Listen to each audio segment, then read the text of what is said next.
watch me touch the sky. Delayed landing before I touched down. I never dropped out. I took a break to study my trials and tribulations. Had to sit down and meditate. Had to finish school and graduate. Took a weight off my music etiquette here, and I'm back with another review. Malome Vector, Karabo. Malome Vector has been selling like hotcakes straight out the gate, straight from Lesotho, and we have been blessed with hit after hit after hit because his record label is kind of famous for doing that. Getting into this thing, the first track is called Dikeledi. Dikeledi means tears for people who don't know. It's a heartfelt intro, man. It's about struggle, storytelling. It's textbook storytelling, rags to riches type story. How you were an artist and then a record label comes calling, and then he basically explains what the story is. I don't want to spoil it too much for you, but go check it out. It's proper. And then the second track on this thing is called Mona. Also to rap on this thing. He's flexing on how his tracks are doing well. He's flexing on how women are taking off their Anyway, go check it out.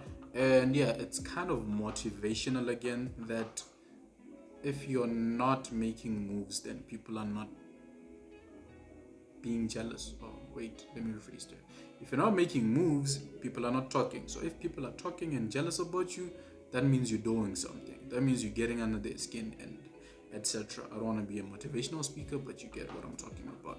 Anyway, other track is called 1 November. I'm gonna assume that that's when the daughter was born, because Karabo is the daughter, hence the album is named Karabo, because the album is named after the daughter. It just said the same thing again. Anyway, it's his first album. It's probably his first kid, so you can just get the significance there. So the accordion instrument just told you Malome Vector was gonna be on this thing. No, Dagestan. What the hell? Dagestan was gonna be on this thing, and yes, he was there, and Wave Rider was also there, and Lesotho was just fashioning, and it was showy. The chorus was catchy. It was really catchy. I love that about it. Early Morning featuring Black Diamond. There's nothing new there. You know it's gonna be a certified hit.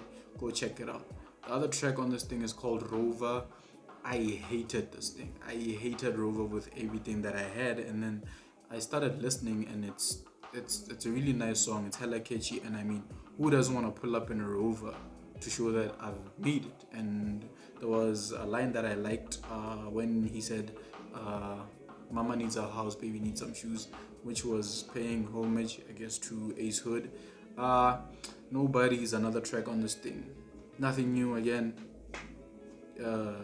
Smash hit that we know him about. We know him from. This song is actually popular at local games and stuff. We sing that song. Not we, but people that I'm in the country with.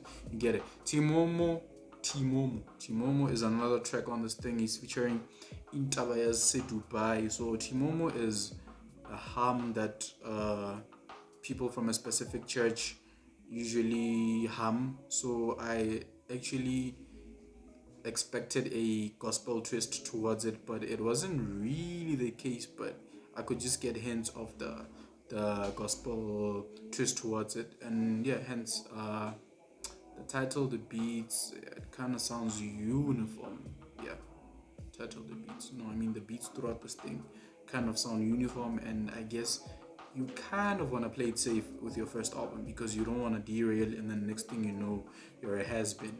The other track on this thing is called Lerumo featuring Tatestana. Is also one of the hit songs that are happening right now. But for me, it was just one of those okay tracks, nice beat, and this is just an example of over featuring. You put one person into a lot of songs, then it takes away from that flair. Mullo featuring Java. Mullo means fire. The title speaks for itself.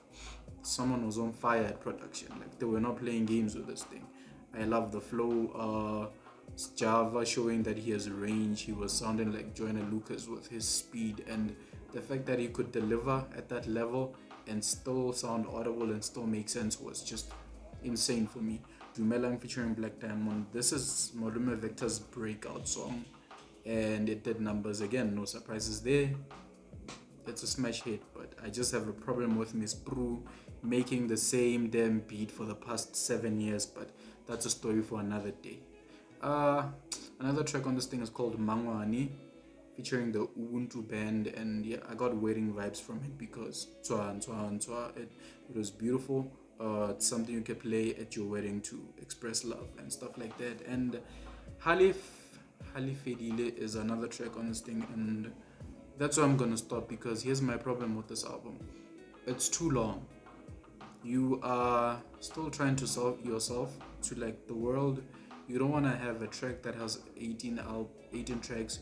You don't want to have an album that is over an hour because nobody really wants to listen to 18 tracks. We just won't get that far. So I'm just coming from a point of view of an amateur reviewer and an overall music fan. I'm not listening to 18 tracks, or even going through this album 5 times. I told myself that I'm not gonna review 18 tracks because number one, data is expensive and no one is gonna sit here for 11 minutes trying to listen to me dissecting 18 tracks. So I mean 12 to 15 is usually the standard. So Malome Vector, Karabo, I mean, don't get me wrong, the last 4 tracks are actually impressive. They're really good, but for your first album, just put out everything that's a hit so that people can be like, so he's that dude. And then that's when you hook him in and then you start selling your stuff. But anyway, Malome Vector, Karabo, such a nice gesture to name your first album after your first child. I'm assuming that, yeah, and it's, go check it out. I mean, there's a lot of hits on this thing.